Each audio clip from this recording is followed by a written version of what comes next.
లేకపోతే ఏదైతే ఆరోపణలు చేస్తున్నారో రామోజీరావు గారు చంద్రబాబు నాయుడు వీళ్ళంతా ఒకటే అని, చంద్రబాబు నాయుడు రేవంత్ రెడ్డి రామోజీరావు వీళ్ళందరూ ఒకటే అని ఏవైతే ఆరోపణలు చేస్తున్నారో అవి నిజమైనా అంతా ఒకటైనా సరే యాజ్ ఏ చీఫ్ మినిస్టర్ ఎలా బిహేవ్ చేయాలో అలాగే బిహేవ్ చేస్తాం అని వీళ్ళిద్దరూ కూడా, ఎందుకంటే ఇద్దరు కూడా ఎక్స్పీరియన్స్డ్ లీడర్స్ కాబట్టి తప్పకుండా వాళ్ళు కూడా సరిగ్గా స్పందిస్తారని అనుకుంటున్నా.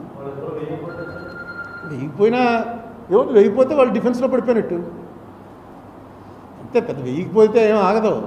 గవర్నమెంట్ ఎక్స్పార్టీ చేసిన పరిస్థితిలో ఉందంటే అది కరెక్ట్ కాదు కదా. గవర్నమెంట్ తరఫున ఏదో మాట వచ్చి చెప్పాలి, రిజర్వ్ బ్యాంక్ చెప్పినట్టుగా మీరు రన్ చేయండి అని చెప్పాలి. కాదు రిజర్వ్ బ్యాంక్ చెప్పింది తప్పని కూడా చెప్పచ్చు వాడు.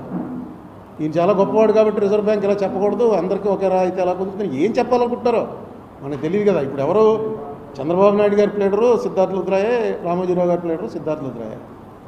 సో వాళ్ళు ఆలోచించుకుని ఏదో చేస్తారు, చేయకుండా ఉంటారని అనుకోను. చంద్రబాబు నాయుడు అంత సీనియర్ మనిషి ఇంత సెన్సేషనల్ కేసులో వద్దు మనం ఏం వేయొద్దు అని చెప్పేసి అంటాడని నేను అనుకోవట్లే. అయినా నా రిక్వెస్ట్ నేను చేయాలి కదా, నా రిక్వెస్ట్